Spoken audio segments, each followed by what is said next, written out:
नमस्कार, माझं नाव ओमकार गुले पाटील. मी आपल्या या चॅनलमध्ये आपणा सर्वांचं पुन्हा एकदा स्वागत करत आहे. तर भारताने पाकिस्तानवर जो शौर्यपूर्वक हल्ला केला तर त्यामध्ये पाकिस्तानमधील अनेक दहशतवादी अड्डे उद्ध्वस्त झाले. तर पाकिस्तानच्या एवढ्या आतमध्ये घुसून हल्ला केल्यामुळे पाकिस्तानची ही कडी पातळ ही होणारच होती. तर बावचळलेल्या पाकिस्तानने नंतर प्रत्युत्तरादाखल भारताच्या नागरी वस्त्यांवर हल्ला करायला सुरुवात केली. त्यांनी पाकिस्तानच्या सीमेपासून जवळ असलेल्या अमृतसर, चंदीगड तसेच जम्मूमध्ये ड्रोन सहित छोट्या मिसाईल्सने अटॅक करायला सुरुवात केली. त्यावेळी भारताच्या मदतीला जे धावून आलं ते म्हणजे आपलं S-400. ते म्हणजे आपण रशियाकडून विकत घेतलेलं S-400 कवच म्हणजेच आपलं सुदर्शन चक्र त्याला आपल्या देशात म्हटलं जातं. तर हे S-400 कवच जर नसतं तर आज आपल्या जम्मूतल्या वैष्णवी देवी मातेवर तसंच अमृतसरमधल्या सुवर्ण मंदिरावर आज हे मिसाईल जाऊन फुटू शकत होते. अमृतसरच्या सुवर्ण मंदिराचा तसेच वैष्णवी देवी मातेचा हे बचाव करणारे S-400 सिस्टीम नेमकं काय हे आज आपण सविस्तररित्या जाणून घेणार आहोत. हे S-400 सिस्टीम म्हणजे हे एखादं वाहन नसून किंवा एखादं रडार नसून तर हे 4 वाहनांचं मिळून बनलेलं एक डिफेन्स सिस्टीम आहे. त्यामध्ये जवळपास 4 मोठ्या हेवी व्हेकलचा त्यामध्ये समावेश होतो. तर ही 4 वाहनं म्हणजे सर्वात पहिलं लॉंग रेंज सर्व्हेलन्स रडार. तर या मोठ्या ट्रकवर 91N6E हे रडार बसवलेलं असतं. तर या रडारची क्षमता जवळपास 600 किलोमीटर रेंज असते. तर या 600 किलोमीटरच्या रेडियसमधून कोणताही ड्रोन, मिसाईल तसेच एखादा एअरक्राफ्टही येत असेल तर हे रडार या सिस्टीम मधलं जे दुसरं वाहन आहे कमांड व्हेकल याला ते सूचना देतं. तर या कमांड व्हेकलमध्ये ऑफिसर्स बसलेले असतात. तर ते या इन्फॉर्मेशनची पडताळणी करतात आणि ठरवतात तर हे ऑब्जेक्ट आपला आहे की दुश्मनाचा आहे.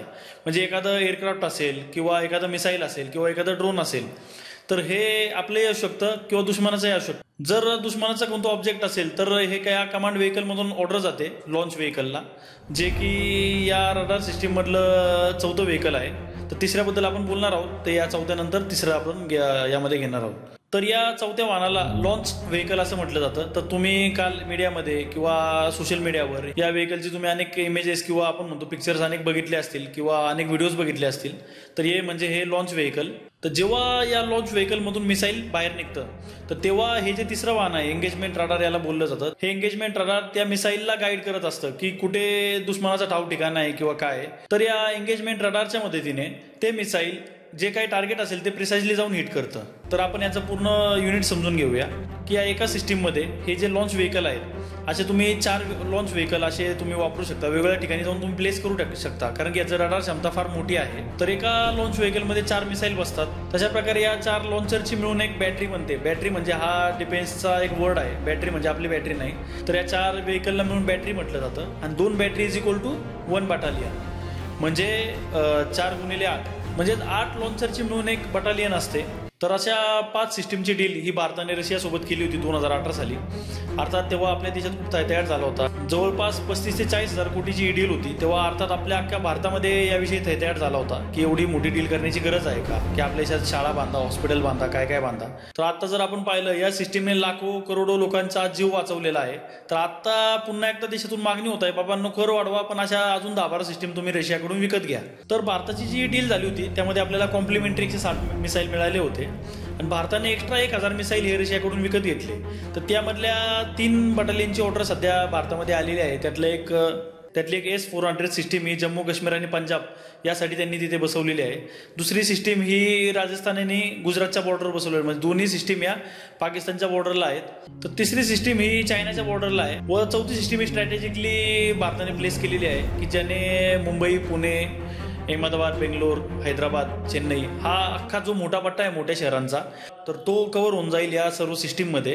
तर पूर्ण 5 S-400 सिस्टीमची डील होती. त्यातल्या 4 आलेल्या आहेत. एक अजून पेंडिंग आहे 2026च्या एंडिंगपर्यंत ती पण येऊन जाणार आहे. ही जी S-400 सिस्टीम आहे तर ही सिस्टीम ही सध्या Russia, India, China, Turkey, Belarus आणि अल्जेरिया या कंट्रीज याचा वापर करत आहेत किंवा यांची डील झालेली आहे रशियासोबत. रशिया हे चायना किंवा अमेरिकेसारखं मॅन्युफॅक्चरिंग हब नसल्यामुळे रशियाला ही एक सिस्टीम बनवायला जवळपास 3 वर्षाचा कालावधी लागतो व त्यावर अत्यंत प्रिसाइजली काम करावं लागतं की पूर्ण ही सिस्टीम बनवून जवळपास त्यावर 13 महिने रशियामध्ये टेस्टिंग होते की हे सगळं वर्क करतंय की नाही. कारण की युद्धामध्ये टेस्टिंगसाठी टाइम नसतो हे रशियाला पण माहिती आहे. एखादा देश जर त्यांच्याकडून कित्येक अब्ज डॉलर घालून जर ही सिस्टीम विकत घेत आहे तर त्यांना ती सिस्टीम तेवढी प्रिसाइजली गेली पाहिजे.